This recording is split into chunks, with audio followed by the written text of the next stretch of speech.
Guys, korang pernah tak beli sesuatu tapi yang paling menarik bukan barang yang korang beli, tapi free gift dia?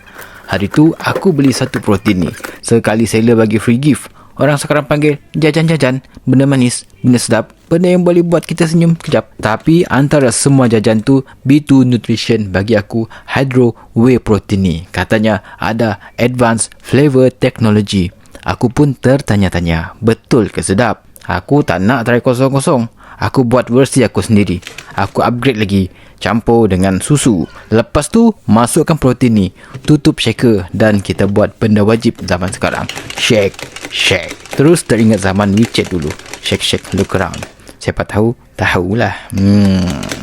Bila dah bancuh, warna dia putih macam susu.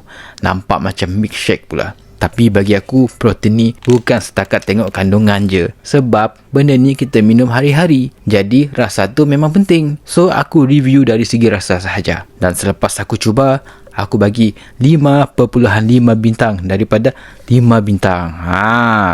Kenapa lebih? Sebab aku campur susu sekali. Memang terlajak sedap. Kalau bancuh biasa, mungkin lain cerita. Tapi versi aku ni memang ngam. Kalau korang nak cuba, bolehlah cuba. Tapi, next video, aku nak tunjuk korang protein apa yang aku beli sebenarnya sampai dapat free gift ni. Okay? Check it out.